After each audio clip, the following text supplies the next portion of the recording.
जय श्री राम। आइए आज स्वामी विवेकानंद की जीवनी, संक्षिप्त जीवनी तथा उपदेश का भाग दूसरा पढ़ते हैं। बाल्य जीवन तथा शिक्षा। मतलब स्वामी विवेकानंद जी की जीवनी में और उनकी बायोग्राफी में जो है, या फिर उनके पूरी के पूरे जीवन में उनका बाल्य जीवन और बालपन कैसा था, जो जैसे हम लोग रामायण में बाल कांड पढ़ते हैं ना, कि राम चरित्रमानस में कि राम जी का बचपन कैसा बीता, ठीक उसी प्रकार स्वामी विवेकानंद जी की बाल्य जीवन, उनका बालकपन जो था, उस वक्त वो जब बालक थे तो वो कैसे थे, उनका चरित्र कैसा था, और साथ साथ शिक्षा दीक्षा, ठीक है, उनकी कैसी रही। ठीक है, तो इनके कुछ पारिवारिक पृष्ठभूमि को पहले जान लेते हैं। नरेंद्रनाथ के पिता विश्वनाथ दत्त कलकत्ता हाई कोर्ट के सुप्रसिद्ध अटॉर्नी थे। वे अंग्रेजी तथा फारसी भाषा के विद्वान, बुद्धिमान और संगीत प्रेमी थे। धीर गंभीर स्वभाव, विद्यानुराग, तेजस्विता, उदारता एवं स्वाधीन विचार, यह उनके चरित्र का वैशिष्ट्य था। साथ ही वे गरीब के प्रति सदा सहानुभूतिशील, दान में मुक्त हस्त एवं अनेक सगे संबंधियों के प्रतिपालक थे। माता भुवनेश्वरी देवी का चरित्र भी अनुपम था। वे रमणीकुल की रत्न स्वरूपा थी, तभी तो वे रत्न गर्वा बन सकी, नवरत्न को जन्म दे सकी। हिंदू समाज में नारियां ही शक्ति की मूल उद्गम है। उन्हीं के व्यक्तित्व तथा चरित्र का प्रभाव उनकी संतानों पर विशेष रूप से पड़ता है। भुवनेश्वरी देवी विशेष बुद्धिमती, कार्यकुशल एवं भक्ति परायण थी।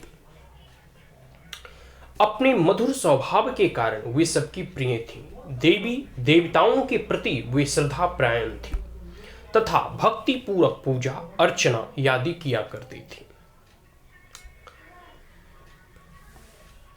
वे सभी दृष्टियों में से एक आदर्श हिंदू नारी थी। उनके समान तेजस्विनी एवं सर्वगुण संपन्न नारियां वस्तुतः विरल हैं। आगे चलकर किसी समय स्वामी विवेकानंद ने कहा था, मुझ में जो ज्ञान का विकास हुआ है उसके लिए मैं अपनी माता का चिर ऋणी रहूंगा।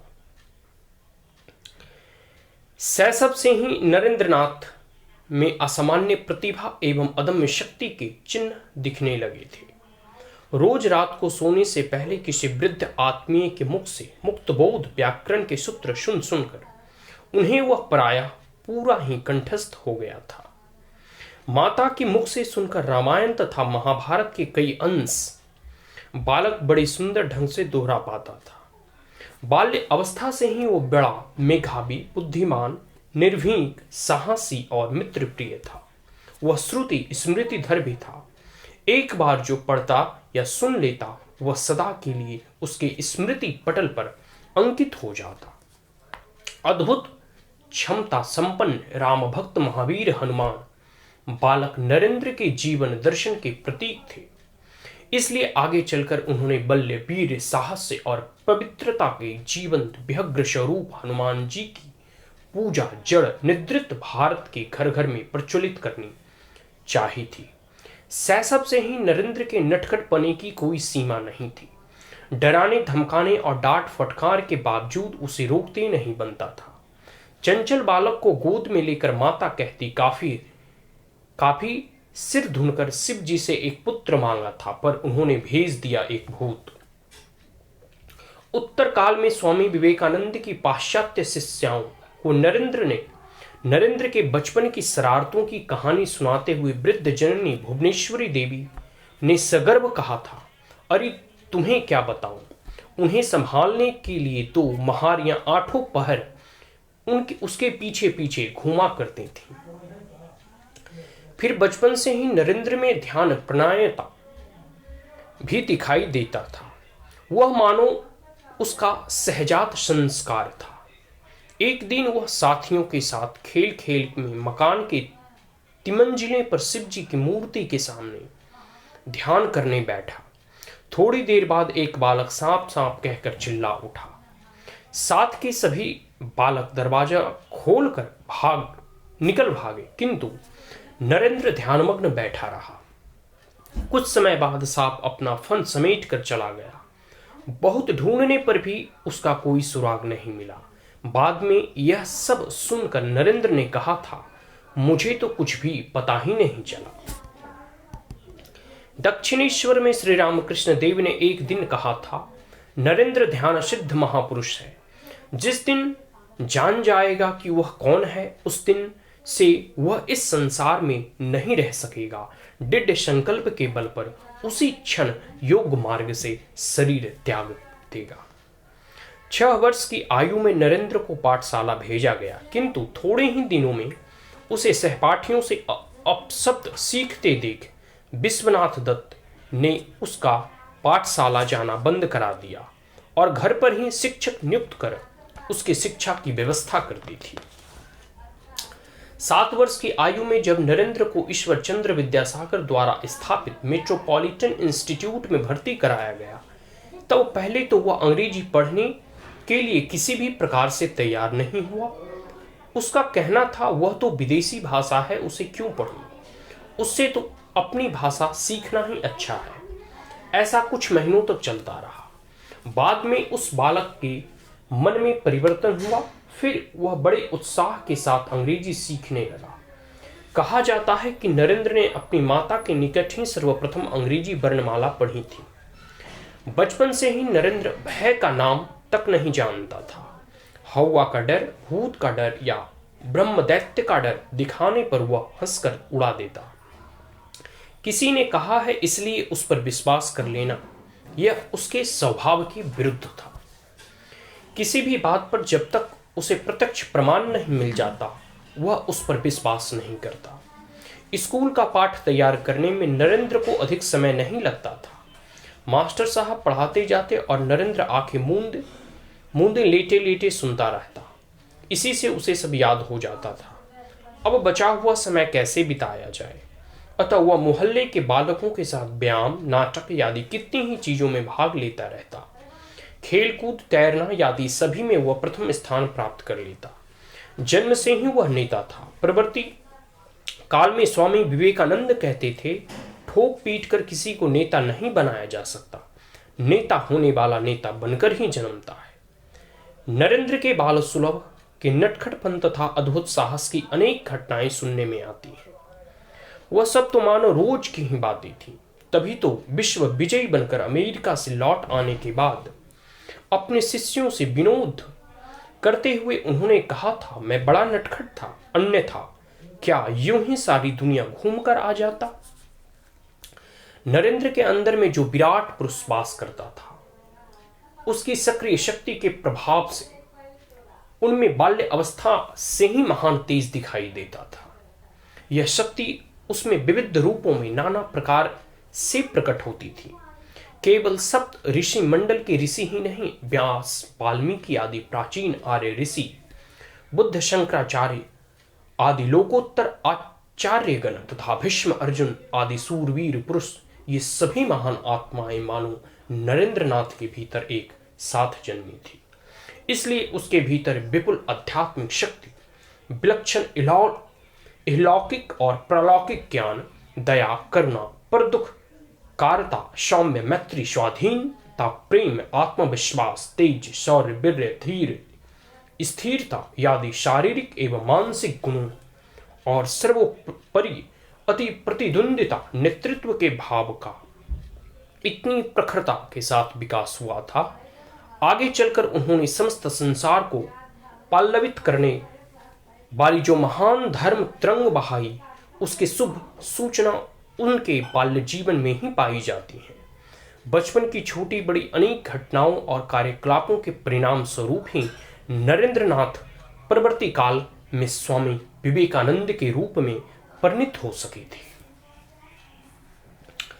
बचपन से ही दीन दुखियों का कष्ट देखकर नरेंद्र के प्राण रो उठते थे। पास देने योग्य कुछ ना मिलने पर उन्हें अपने अंग के वस्त्र ही दे डालता। निर्धनों को कुछ देकर उन्हें परम संतोष का अनुभव होता। दुखियों के दुख कष्टों को वह अपने अंतःकरण से अनुभव करता और उसके दुख दूर करने का उपाय सोचने में उसका चित्त व्यग्र हो उठता। दीन, दलित एवं उपेक्षित का कल्याण करना, यही मानो उसका जीवन व्रत था। आगे चलकर अमेरिका से स्वामी विवेकानंद ने एक पत्र में लिखा था, जो लाख लाख उपेक्षित नर नारी दिन प्रतिदिन दुख के अंधेरे गर्त में अधिकाधिक डूबते जा रहे हैं, जिन्हें सहायता देने वाला या जिनके बारे में सोचने वाला कोई नहीं, जो दीनहीन एवं पीड़ित है, उनके द्वार तक सुख स्वच्छंदता धर्म नीति एवं शिक्षा ढोकर पहुंचा देना होगा। यही मेरी आकांक्षा और यही मेरा व्रत है। मैं उसे पूरा करूंगा या मृत्यु का वरण करूंगा। भारत की हत सर्वस्व जनता के उद्धार का संकल्प लेकर उन्होंने विश्व कल्याण की बलिवेदी पर अपने जीवन का उत्सर्ग कर दिया। वे दीनों के त्राता थे, यही उनके चरित्र का महत्तम पहलू था। इसी महान कार्य के लिए उन्होंने देह धारण किया था। परीक्षा में उत्तीर्ण होना नरेंद्र के लिए एक साधारण सी बात थी। वह परीक्षा के केवल 1-2 महीने पहले पाठ्य पुस्तकों को हाथ लगाता, किंतु अपनी असामान्य मेधा के फलस्वरूप वह सदैव सम्मान के साथ उत्तीर्ण होता। पाठ्य पुस्तकों की क्षुद्र सीमा के भीतर उनकी ज्ञान स्पृहा तृप्त नहीं होती थी। प्रवेशिका परीक्षा के पूर्व ही उसने भारत के इतिहास पर लिखे प्राय सभी ग्रंथों एवं प्रसिद्ध लेखकों द्वारा रचित साहित्य आदि की अध्ययन कर विभिन्न विषयों से अपना ज्ञान भंडार को समृद्ध बना लिया था। पिता विश्वनाथ दत्त ने घर में एक बड़े उस्ताद को नियुक्त कर नरेंद्र नाथ को शास्त्रीय संगीत की शिक्षा दिलाई थी। श्री रामकृष्ण देव को नरेंद्र का संगीत अत्यंत प्रिय था। उनका गाना सुनते सुनते श्री रामकृष्ण का मन अतीन्द्रिय राज्य में पहुंच जाता। वे समाधि मग्न हो जाते।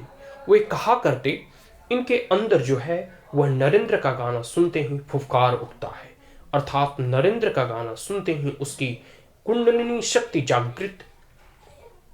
जाग उठती थी। नरेंद्र न केवल गायन में पारंगत थे, अपितु तबला, पंखवज, मृदंग, सितार, दिलरुबा आदि वाद्य बजाने में भी सिद्धस्त था। उसने नृत्य भी सीखा था। पाश्चात्य देशों में जाने के बाद वे वहां के संगीत में भी विज्ञ हो उठे थे। नरेंद्र का शरीर सुदृढ़ और बलिष्ठ था। उम्र के कुछ बढ़ते ही वह एक और अश्वरोहण में निपुण, तैरने में निशांत और व्यायाम कुशल हो गया, तो दूसरी ओर दार्शनिक, विभिन्न शास्त्रों में विद्वान, नृत्य, गीत एवं विविध वाद्यों के वादन में निपुण तथा हास्य विनोद प्रिय रसिक बन गया। गंभीर चिंतनशील, पवित्र चित्र, ध्यान प्रायण, अध्ययनशील तो वह था ही।